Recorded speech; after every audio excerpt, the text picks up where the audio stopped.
The indigenous arts cannot compete with those big shows. It just won't happen. The March Gras is suffering, Queen Show is suffering, Pan is suffering, Mass on the Road is suffering, and I think even Soca Monarch is suffering. So the indigenous arts in Grenada needs to be protected.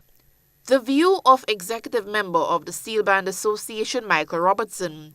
Two mega shows, both featuring local and regional artists, clash with the national Panorama event. The shows have received the green light from the Spice Mass Corporation, the premier organizer of all events related to Spice Mass.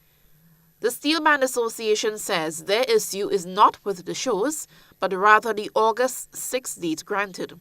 Almost incredibly, one of the shows will be staged at the same venue as that of Pan, the national stadium. The discomfort of having to have two stages set up and Pan on one side and a big event on one side, I mean, it's not the best thing for Pan, it's not the best thing for what we're trying to do. Remember, Pan is still a developing art. We engage with all the young people and so on. When we have those major competition, it really takes from the audience that would normally come and support Pan. We are even struggling in terms of having people come in the Panya to practice because people are so set and bent on going to those shows. And the shows that are attractive. I mean, even I, as a Pan man, I want to go to one of the shows. But to me, those shows could have been another night. Take, for example, Carnival is so early this year. After the 6th of August, what happens on the 13th of August, the other Saturday? What happened on the other Saturday in August?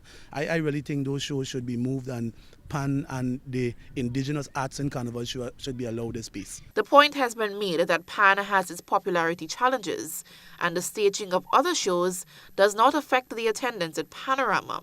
This consideration has been furthered by the argument that Steel Pan has die-hard, faithful followers who always attend the event, but the association says it would like the opportunity to increase its fan base. Throughout the year, it has been staging a number of sensitization events, the culmination of which will be on Saturday with Follow the Vibe, a Pan Street jump-up, where we will have all 10 steel bands in Grenada playing around the Carnival, starting at Buns Point and finishing by Hubbard's Garage there. And the steel bands will be playing on the street, and we'll be encouraging our supporters and our other players to come out and jump up with the steel bands. It's just to bring awareness to Panorama is happening, something is happening. We've always heard people complain that they don't know what's happening with Pan and doing anything. So what we decided to do is to have that street parade where people can come out and jump up with their favorite steel band. Follow the Vibe takes place on Saturday, July 9th on the Carnage in St. George's from 5 p.m. Eugenia Peters, GBN News.